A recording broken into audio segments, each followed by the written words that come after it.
বাদশাহ হারুনুর রশিদ এবং বাহলুল পাগলের ঘটনা।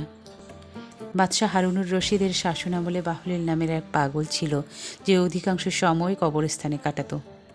কবরস্থানে থাকা অবস্থায় একদিন বাদশাহ হারুনুর রশিদ তার পাশ দিয়ে যাচ্ছিলেন।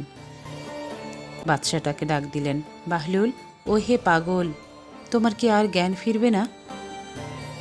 বাহলুল বাদশার একথা শুনে নাচতে নাচতে গাছের উপরে মগডালে চড়লেন এবং সেখান থেকে ডাক দিল, হারুন, ওই পাগল, তোর কি কোনোদিন জ্ঞান ফিরবে না? বাদশাহ হারুনুর রশিদ গাছের নিচে এসে বাহলুলকে বললেন, আমি পাগল নাকি তুমি, যে সারা দিন কবরস্থানে বসে থাকে? বাহলুল বলল, আমি বুদ্ধিমান। বাদশাহ জানতে চাইল, কিভাবে? বাহলুল রাজপ্রাসাদের দিকে ইঙ্গিত দিয়ে বললেন, আমি জানি এই রঙ্গিলা দালান ক্ষণিকের আবাসস্থল এবং এটি স্থায়ী নিবাস। এজন্য আমি মরার পূর্বেই এখানে বসবাস শুরু করেছি, অথচ তুই গ্রহণ করেছিস ওই রঙ্গিলা শালাকে আর এই স্থায়ী নিবাসকে এড়িয়ে চলছিস। রাজপ্রাসাদ থেকে এখানে আসাকে অপছন্দ করছিস, যদিও তুই জানিস এটাই তোর শেষ গন্তব্য। এবার বল, আমাদের মধ্যে কে পাগল? বাহলুলের মুখে এ কথা শোনার পর বাদশার অন্তর কেঁপে উঠল। তিনি কেঁদে ফেললেন, তার দাড়ি ভিজে গেল।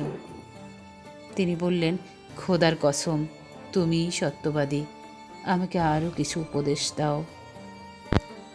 বাহলুল বলল, তোমার উপদেশের জন্য আল্লাহর কিতাবই যথেষ্ট, তাকে যথার্থভাবে আঁকড়ে ধরো। বাদশাহ বললেন, তোমার কোনো কিছুর অভাব থাকলে আমাকে বলো, আমি তা পূরণ করব। বাহলুল বলল, হ্যাঁ, আমার 3টে অভাব আছে। এগুলো যদি পূরণ করতে পারো তবে সারা জীবন তোমার কৃতজ্ঞতা স্বীকার করব। বাদশাহ বললেন, তুমি নিঃসংকোচে যাইতে পারো। বাহলুল বলল, মরণের সময় হলে আমার আয়ু বৃদ্ধি করে দিতে হবে। বাদশাহ বললেন, আমার পক্ষে সম্ভব নয়। বাহলুল বলল, আমাকে মৃত্যুর ফেরেশতা থেকে রক্ষা করতে হবে। বাদশাহ বললেন, আমার পক্ষে সম্ভব নয়। বাহলুল বলল, আমাকে জান্নাতে স্থান দিতে হবে এবং জাহান্নাম থেকে আমাকে দূরে রাখতে হবে। বাদশাহ বললেন, আমার পক্ষে সম্ভব নয়। বাহলুল বলল, তবে জেনে রাখো, তুমি বাদশাহ নও, বরং তুমি অন্য কারো অধীনস্থ। অতএব তোমার কাছে আমার কোনো চাওয়া বা প্রার্থনা নেই।